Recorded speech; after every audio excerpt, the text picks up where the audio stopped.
Growing up, I never really enjoyed scary stuff. I never really liked being scared. But, over time, I had a love for Soulsborne and Souls-esque games. And even though I was afraid of them, recently I've kinda gotten back into them. Hey guys, welcome back to Owoh's Corner, and in today's video, we are going to talk about my fear and eventual love of Bloodborne and Dark Souls. So, growing up, I never really liked scary stuff. When I was in middle school and high school, I didn't really like Five Nights at Freddy's. I didn't really like Monster Hunter. I didn't really like Dark Souls growing up either. It was just, I don't know. Looking back at it now, most of those games just consist of jump scares and things like that. Because, I played a lot of co-op games growing up. I would play games with my cousin and we would always play together. I didn't really have many solo games or games that weren't online.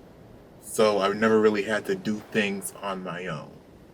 So I never really liked the idea of going up against giant monsters by myself without companions and without someone to help me. And what also didn't help was the fact that, if you die once, you lose all your money. And that's what really got to me and what really scared me. But, over time, I got better with it.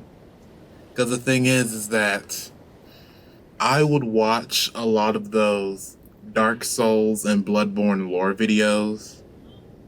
I know. It's kind of silly. I would watch all of those lore videos and I would get so enthralled in the story and I would want to learn more. And I would go online, go on Pinterest and search on Google Bloodborne art and Dark Souls art. And I would look at different stuff and different things. Because I was so enamored by the universe and by the story, I was just afraid to pick up and play the actual games because at the time, I never really played games by myself. And I was afraid of going up against monsters and creatures without friends. I know it sounds silly now. But, what got me into the whole genre was actually Code Vein. So, for those of you who don't know what Code Vein is, it's anime Dark Souls. It's anime Bloodborne. You have cute anime waifus and husbandos. They're essentially vampires, and you go around killing monsters and trying to save the world. Yeah, a Soulsborne game, but cutesy. And you have a companion with you, which is a plus. I think having a companion in Code Vein is what helped me get into Soulsborne games because it was that unconscious sort of parachute that, hey, someone is with me. I'm not really by myself. Because if you played Code Vein, you know that your ally can heal you and your ally actually does damage enemies and they'll even tell you to watch out for certain things and highlight things on your map. And so that's when I decided, okay, I'm gonna try Dark Souls. I'm gonna try Bloodborne. And the thing is, before I even got Code Vein, I was watching so many Dark Souls lore videos to the point where I was watching so many lore videos, I was feeling confident, and so I went to my local GameStop and I found the Dark Souls bundle for PS4, and it had Dark Souls 1, 2, and 3, and then all of the DLC was on the disc too. I booted up Dark Souls 1, I got through the prison boss, I got to the Firelink Shrine, but I was stuck on the castle because I was in that one bonfire, and I had to go out and I had to get back to the boss. I got to the boss one time, but all of those undead, they just kept killing me over and over again. I got upset. Honestly, I don't even think I went to the Firekeeper my first time. I just couldn't find her, so I couldn't level up my stuff anyway. So I was just a base undead, base thief trying to, get to the first boss. I didn't know what I was doing. And so, I got tired of just dying over and over again. So that's when I decided to take a break. I then got Dark Souls 3. I booted that up, and I couldn't even beat the first boss. It was impossible for me to beat the first boss. I kept trying to roll. I saw videos. Videos were telling me to roll towards it, dodge in front of it because of the invincibility frames and stuff like that. I got real close, but as soon as his second form came out, I started dying. He was just jumping all over the place, and it was hard for me to, get a read on him or anything. And that was when I caved and got Code Vein. That was around the time Code Vein came out, and I said, ooh, this looks fun, and oh, you have a companion. So I beat Code Vein. I got the true ending on my first playthrough, and then I played again and I got the bad endings, and then I got the good ending again. And, I was playing it over and over again. I played the DLC. I was collecting weapons. I was making builds and trying to make my hunter stronger. I had a really good Queenslayer build I liked, and a good mage build too that I got. It was fun for a while. And so then I had built up confidence with Code Vein, which is a great game. If you are a Soulsborne lover, if you are a Souls-esque lover, you should try Code Vein. I mean, I know that there are videos out there saying that, Code Vein isn't like Dark Souls and people shouldn't call it anime Dark Souls. Code Vein is its own thing, and I think that, one, it's a good start for people who want to get into other Souls games, and two, it's just its own fun experience with its own fun story. The lore, I'd have to say the lore is more in your face. You don't have to go searching too much. And it's just a nice play. You have a bunch of nice, cute, fun characters that you are going to fall in love with. Some of them could have had more play. Some of them could have more, story and more interactions. But for what you do get, they are some very fleshed out, some very nice characters that I love. And so after I played Code Vein, I then played Dark Souls again. And I played Bloodborne again, which is what this piece is inspired by. And I hadn't really been playing video games in general for a while because I've been drawing and animating. But when I have time, I like to play Dark Souls and I like to play Bloodborne when I have time for it. And I'm still taking my time. I'm still getting killed, but I'm growing stronger. I'm getting stronger. I'm leveling up my characters and getting items so that they don't die immediately and making sure that they're leveled up properly. And I'm just overall having a nice, fun time. I can die and I won't get upset. Because half the fun is dying, half the fun is losing everything, then getting it back again, and learning from your mistakes and learning from your failures. So, getting on to this piece, after talking about my newfound love for Souls games, let me talk about this piece for once. So, one of the things I really liked about Bloodborne is the Gothic Victorian aesthetic. I love the arches.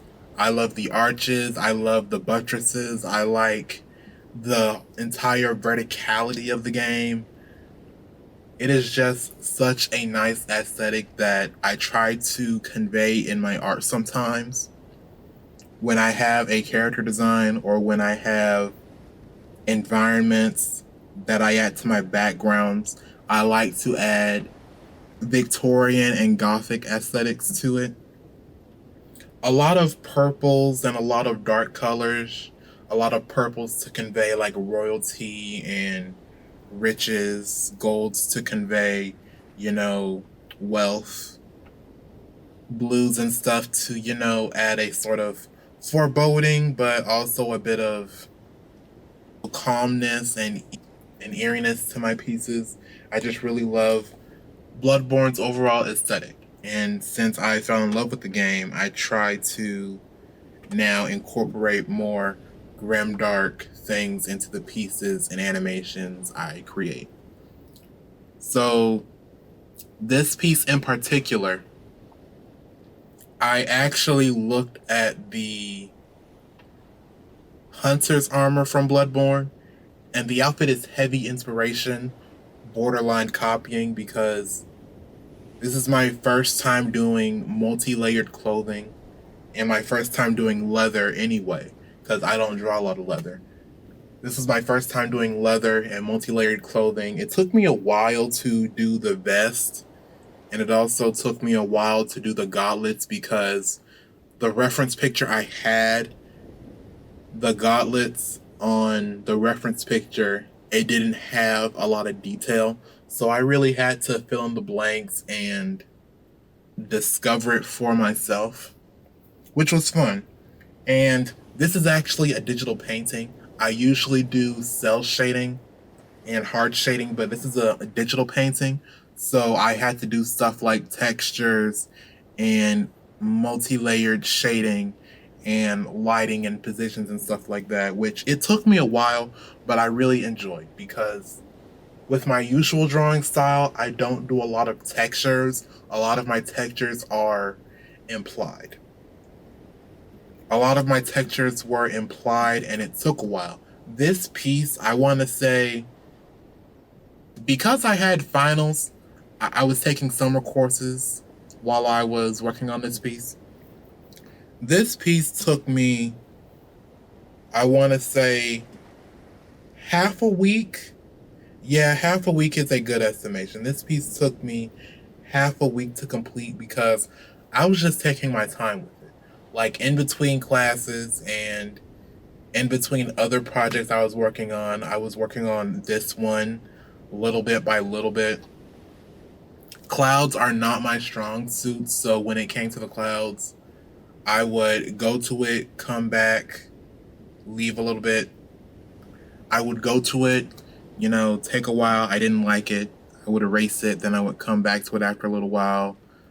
The textures on the cloak and the gauntlets are my favorite. The leather on the cloak and the gauntlets are my favorite because that was my first time really texturizing leather. Like I have some leather boots and I also have a leather jacket that I own that I actually looked at in tandem with the reference picture, and I tried to match what I thought leather looked like and felt like. It was a very, warm leather that I went with. The hardest, I would have to say, aside from the environment was the underclothes. Surprisingly, it was not the gold plates on the gauntlets, it was actually the underclothes because Shading the underclothes was hard. There were so many different things I had to account for. The way the cloak shaded and covered his underclothes, like his vest and his dress shirt, I had to account for that too. I think I had to put maybe 3 or 4 different shading layers on his underclothes so that it could carry a sense of depth with it, which was, fun for me.